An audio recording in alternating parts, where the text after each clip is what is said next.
मैया मिथिला नगरिया ना तयलै हंस के सवरिया मैया मिथिला नगरिया ना मिथिला नगरिया ना हो भैया देखो मिथिला नगरिया ना त छैकन विद्या के गगरिया देखो मिथिला नगरिया ना तयलै हंस के सवरिया मैया मिथिला नगरिया ना।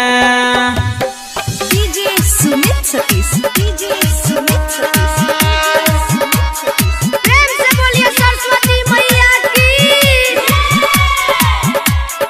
अभी आप सुन रहे हैं लालित म्यूजिक की शानदार प्रस्तुति।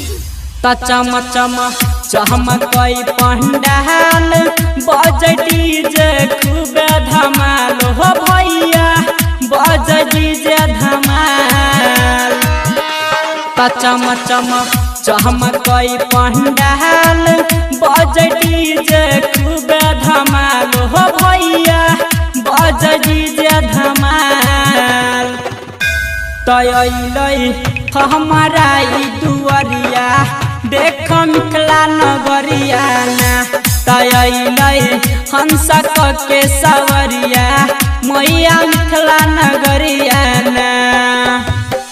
डीजे सुमित सतीश प्रेम से बोलिए सरस्वती मैया की। म्यूजिक डायरेक्टर किशन राज।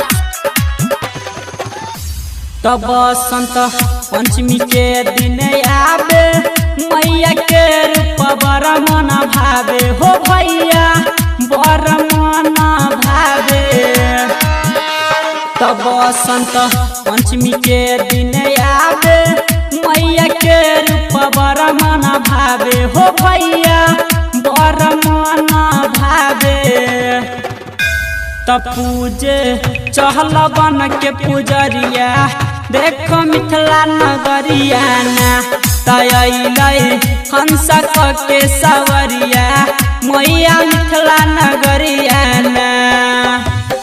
डीजे सुमित सतीश प्रेम से बोलिए सरस्वती मैया की। लालित म्यूजिक दरभंगा।